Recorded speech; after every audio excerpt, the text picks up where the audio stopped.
Hey, ako po si Tony Velasquez. Ako naman si Zen Hernandez at ito ang Balitang Europe. Samahan niyo po kami sa paghahatid ng mga mahalaga at makabuluhang pangyayari sa iba't ibang bahagi ng Europa. Saan man dako ng mundo, asahan niyong naroon kami handang maglingkod sa bawat kapamilyang Pilipino. Samantala, narito na ang ulo ng mga pangunahing balita.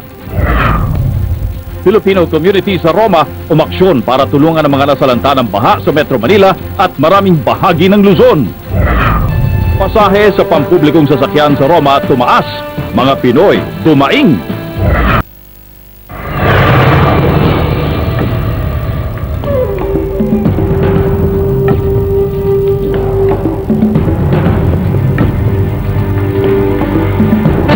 Halos isang linggo rin binayo ng malakas na ulan ang Metro Manila at mga karating probinsya na nagdulot ng malawakang pagbaha. Pero walang bagyo, monsoon rains o ulan na dulot ng habagat ang dahilan ng kalamidad na ito.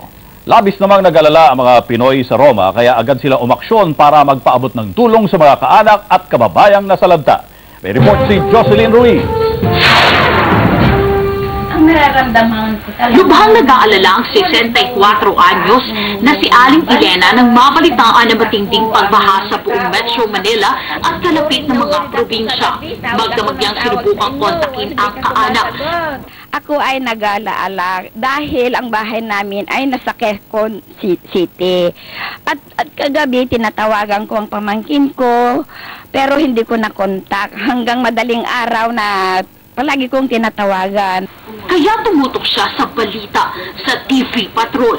Ipinapa sa Diyos ang trahedyang dulot ng habagat, lalo't malayo sa mga kaanak at di agad makapagbalik bayan. Nananalangin kay Lord na sana mawala na ang bagyo sa atin. Kawawa naman, tayo ay naapektuhan. Si Aling Helen naman nangamba din para sa kanyang mga kaibigang nasa Pilipinas.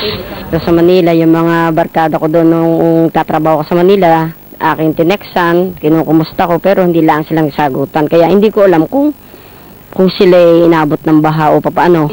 Naniniwala si Aling Helen na di maayos na pagtapo ng basura ang isang dahilan ng matinding pagbaha sa Kamaynilaan.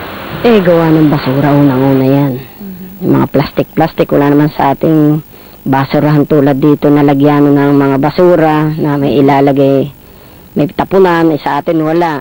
Unang-una yung mga plastic, babara sa kanal, kaya tataas yung baha. Kaya hiling ni Aling Helen sa gobyerno, aksyonan ang problema sa baha para hindi mapinsala ang kabuhayan. Nagpamisa naman ang Sentro Pilipino para sa ilang libong kababayang biktima ng trahedya. Yung lahat dito sa Roma ay nakaramdam ng kalungkutan dahil marami sa ating mga kapatid, lalo na ang mga mahihirap ang nagiging biktima. Kumakalap din sila ng donasyon para maipaidala sa Pilipinas. Nagbibigay naman ng update sa sitwasyon ng Pilipinas ang embahada sa official website nito. Umaasa ang mga Pinoy dito na titigil na ang epekto ng habagat para makabangon na ang mga taong nahihirapan na sa sitwasyon dulot ng kalamidad. Para sa Balitang Europe, Jocelyn Ruiz Rojas, Rome, Italy.